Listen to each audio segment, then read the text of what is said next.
আল্লাহ মাফ করুক, কথাটা বললে অনেকের কষ্ট লাগবে। খ্রিস্টানদের একটা দিন আছে রবিবার, তাদের একটা ইবাদতখানা আছে, সেখানে তারা রবিবারের দিন আসে, রবিবারে ইবাদত করে আবার চলে যায়, অন্য কোনো দিন আর আসে না। দেখেন তো খ্রিস্টানদের এটা, আমরা কি শুক্রবারটা ওই রকম করে বানিয়ে নিছি না, যে শুধুমাত্র শুক্রবারের দিন আসি, অন্য কোনো দিন আর আসি না। খ্রিস্টানরা রবিবার, আমাদেরটা শুক্রবার, পার্থক্য শুধু এতটুকুই। আমাদের মধ্যে দেখেন কতটা মিল খ্রিস্টানদের সাথে, অথচ আমাদের নামাজ আর খুঁজে পাওয়া যায় না। তাদের তো আর নামাজ নাই। বন্ধু আর কয়দিন বাঁচবেন? গ্যারান্টি দেন দেখি আপনি যে এতদিন বাঁচবো হুজুর, মরবো না এতদিনের মধ্যে। আর সুযোগ তো আপনার হাতে নাই।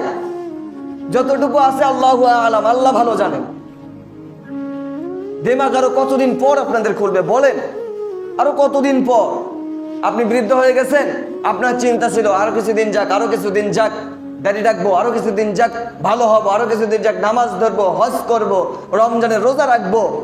এরকম করতে করতে করতে করতে আপনার বয়স সীমা একেবারে ডান প্রান্তে চলে আসছে, যে আপনাকে দেয়াল যখন পিঠে ঠেকে যাবে, ওই সময় আজরাইল আলাইহিস সালাম চলে আসবেন, আপনার এক চিমটি পরিমাণ ক্ষমতা থাকবে না।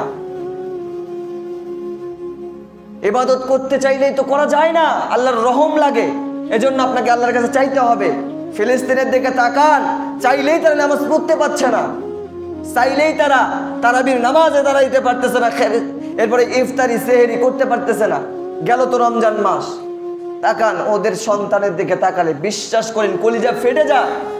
এত ছোট ছোট সন্তান, যাদের কথা ছিল মায়ের বুকে দুধ খাবে, ওই সন্তানটা রাস্তায় পড়ে আছে, ধসে পড়া বিল্ডিং এর পাশে বসে আছে, সেখান থেকে ইট চেটে চেটে খাচ্ছে।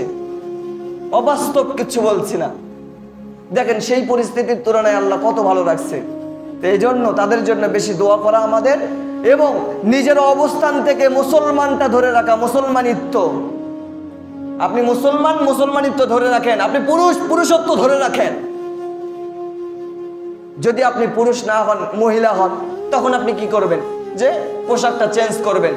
তাহলে যদি আপনি মুসলমান থাকি, মুসলমানের পোশাক লেবাসটা অনুযায়ী, অর্থাৎ কমপক্ষে আমাদের ইসলামের নিয়ম অনুযায়ী চলি, যতটুকু পারা যায়। পরিপূর্ণ তো পারবো না, যতটুকু পারা যায়। আমি আপনাদেরকে বলছি না যে আজকে আপনারা আমার মতো সব কাপড় খুলে রেখে আমার মতো জুব্বা পরেন, পায়জামা পরেন, পাগড়ি টুপি পরেন, আমি এটা বলছি না আপনাদেরকে। আমি বলছি আপনাদের যেই পোশাক আছে ওই পোশাকে আপনি নামাজ শুরু করেন।